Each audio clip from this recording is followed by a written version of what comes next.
Comparable au déluge, l'action combinée de l'agriculture industrielle, de la standardisation du goût et d'un marché de plus en plus mondialisé est en train de rayer de la carte les aliments et les saveurs que des communautés ont transmis pendant des siècles. Et tout ceci modifie de manière inexorable notre alimentation. La banane est par exemple l'un des fruits les plus anciens et les plus consommés au monde.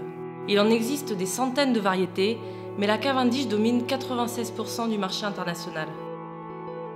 Aujourd'hui, un champignon décime les cultures, et pour certains chercheurs, les bananes pourraient disparaître en seulement 10 ans. L'érosion de la biodiversité fragilise tout le système, alors que sa protection pourrait maintenir des variétés résistantes aux maladies. Nous devons agir avant qu'il ne soit trop tard. Pour sauver ce patrimoine, Slow Food a construit une nouvelle arche. L'Arche du goût est un catalogue qui recueille des aliments du monde entier oubliés, des cultures et des saveurs balayées par la vague actuelle d'homologation qui nous rendent tous plus pauvres et plus seuls.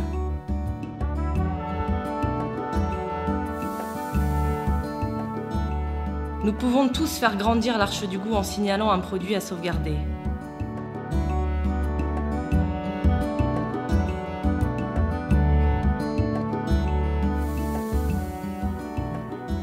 Proposer des espèces et des variétés végétales cultivées, ainsi que des races animales domestiques, comme l'ail rouge de Nubia en Sicile ou le porc frisé de Mangalica en voie de disparition en Europe de l'Est.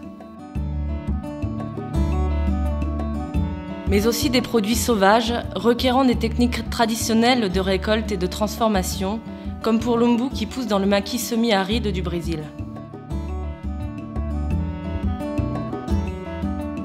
Sans oublier les produits transformés, créés au fil des siècles pour conserver les fruits et légumes, le lait et la viande.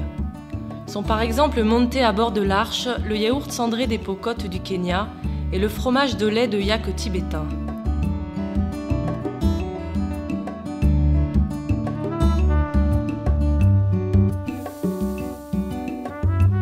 Cherchons-les dans notre mémoire et dans le bagage de nos expériences.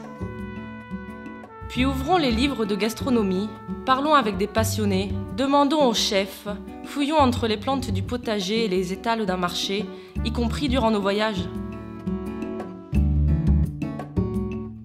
Un livre sur le sujet ou un article tiré d'internet ne suffisent pas. Il faut voir les produits, les toucher, les sentir et les goûter.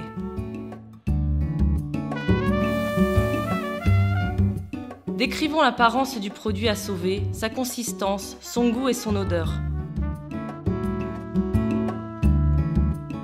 Et si le goût ne nous plaît pas? Avant de recaler un produit pour une telle raison, rappelons-nous que tous les goûts sont dans la nature.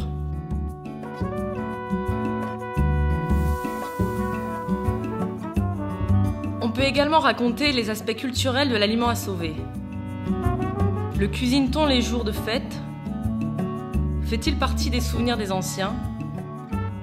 Apparaît-il dans les légendes, les chansons, les proverbes du territoire en question?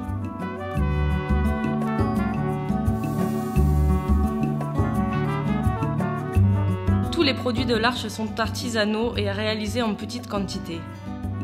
Leur qualité dépend d'une dextérité, d'un savoir-faire et de techniques traditionnelles.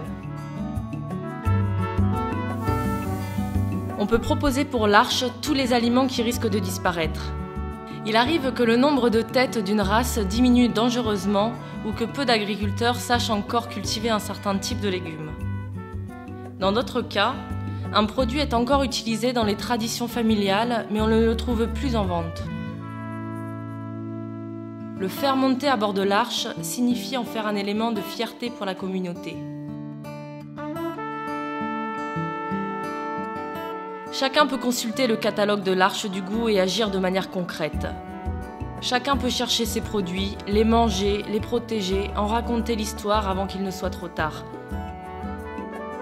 Aidez-nous, vous aussi!